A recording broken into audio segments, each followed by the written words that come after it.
ये video JEE के उन स्टूडेंट्स के लिए है जो अपने प्रिपरेशन में काफ़ी एफर्ट्स डाल रहे हैं बट उनका performance up to the mark नहीं है। सो इस वीडियो में मैं आप लोगों के साथ 5 ऐसे पॉइंट्स डिस्कस करने वाला हूँ। अगर आप उन पॉइंट्स को अच्छे से फॉलो करते हो then you can see the difference in your preparation. So the first point is time bound practice.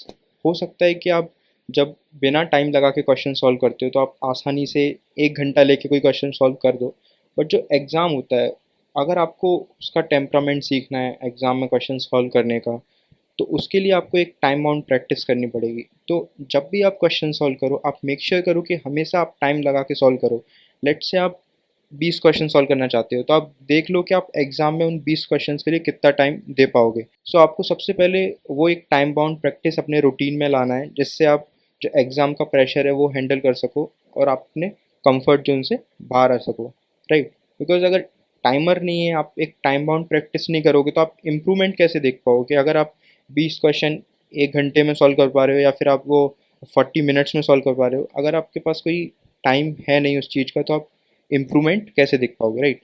Then number 2 is active recall. So आप लोग क्या करते हो, जैसे आप कोचिंग से आए पढ़ के और फिर आप अपने नोट्स रीड करना शुरू कर देते हो, एंड जो भी आप इवन आप बुक भी पढ़ते हो तो आप ट्राई करते हो कि हर बार उसको कंप्लीटली पढ़ने का ट्राई करते हो। बट आई वुड से कि लेट्स से आप क्लास में पढ़ के आए, तो आप वो नोट्स एक बार के लिए भूल जाइए और आप बैठ के एक बार सोचिए कि आपने क्लास में क्या-क्या पढ़ा, कौन-कौन से कॉन्सेप्ट्स से आप रिकॉल करने का ट्राई कीजिए, क्योंकि जब आप रिकॉल करोगे ना तो आपका खुद का ब्रेन काम करेगा और आप अच्छे से चीज़ें सोच पाओगे, और वो चीज़ अगर आप रिकॉल करते हो तो आपका जो मेमोरी है वो उस चीज़ को काफ़ी दिनों तक सेव करके रखेगा, राइट?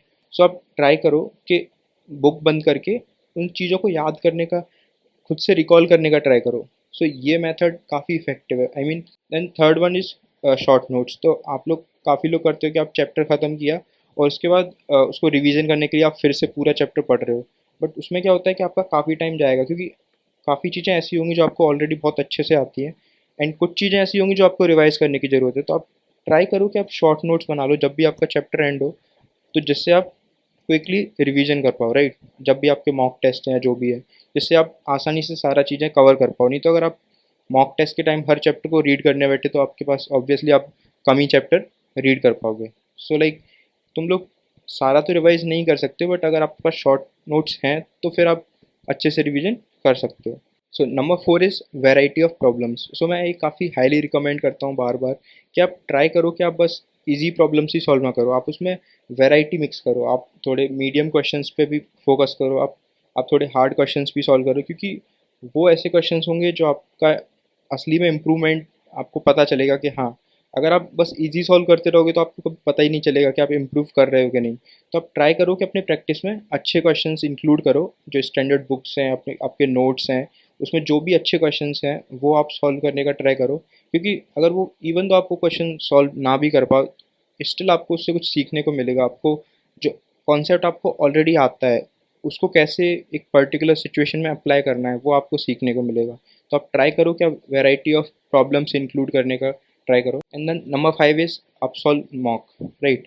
तो बहुत लोग क्या करते हैं कि वो लोग मॉक टेस्ट देते हैं, थोड़ा बहुत एनालाइज किया and they leave it, right?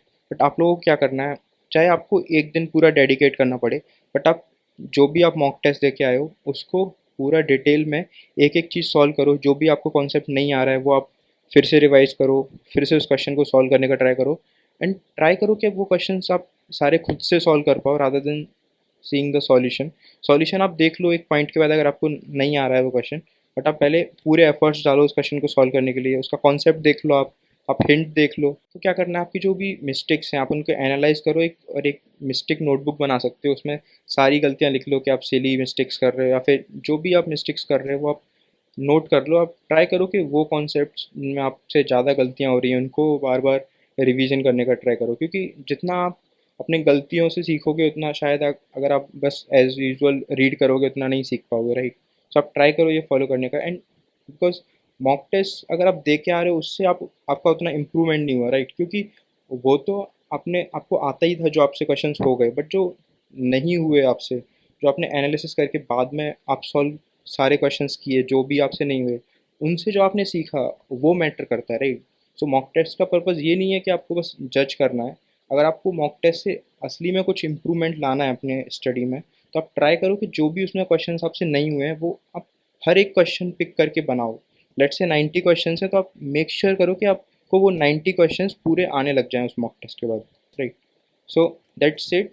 I mean आप लोग क्या करते हो कि आप रैंडम एफर्ट्स डालते हो, आप कुछ चीज़ों को उतना फोकस से नहीं करते हो। लेट्स से आप बस पढ़ ही रहे हो चीज़ों को, बट अगर आप ये चीज़ें इंक्लूड करोगे तो आप ये जो एफर्ट्स हैं वो सच में आपको दिखेंगे कि हाँ मैं कुछ अच्छा कर रहा हूँ। आपका परफॉर्मेंस भी इंक्रीज़ होगा एंड आपका मोटिवेशन भी इंक्रीज़ होगा, राइट। सो ट्राई करो कि आप ये चीज़ें फॉलो करो।